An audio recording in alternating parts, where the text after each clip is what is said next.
শীত মৌসুমে লবণ উৎপাদন কম হলেও বসন্তের দক্ষিণা হাওয়ার সাথে সাথে বৃদ্ধি পাচ্ছে কক্সবাজারের পেকুয়ায় লবণের চাষ। তবে উৎপাদন মৌসুম শুরু হলেও ন্যায্য মূল্য পাওয়া নিয়ে শঙ্কায় দিন পার করছেন লবণ চাষিরা। চাষিদের অভিযোগ, উৎপাদন খরচ থেকে কম দামে বিক্রি করতে বাধ্য হচ্ছেন তারা। লোকসানের ভয়ে মাঠে নামতে সাহস পাচ্ছেন না অনেকেই। যারা প্রস্তুতি নিয়েছেন তাদের মধ্যেও দেখা দিয়েছে উৎকণ্ঠা। ব্যবসায়ীরা বলছেন, খাবার লবণ আমদানি ও সিন্ডিকেটের কারণেই তৈরি হয়েছে এই পরিস্থিতি।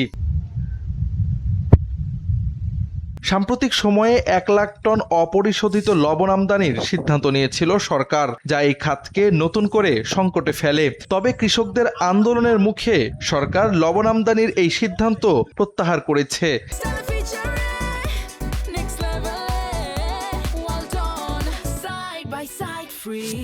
এতে লবণ চাষিদের মাঝে স্বস্তি ফিরলেও ব্যবসায়িক সিন্ডিকেটের কারণে ন্যায্য দাম না পাওয়ায় অনিশ্চয়তা কাটেনি এখনো। চাষিরা জানান, লবণ বিক্রি হয় মন হিসেবে। সরকারি হিসেবে যেখানে 40 কেজিতে 1 মণ ধরা হয়, সেখানে মহাজন ও ব্যবসায়ীরা 55 থেকে 60 কেজিতে 1 মণ হিসেব করে লবণ নিচ্ছে।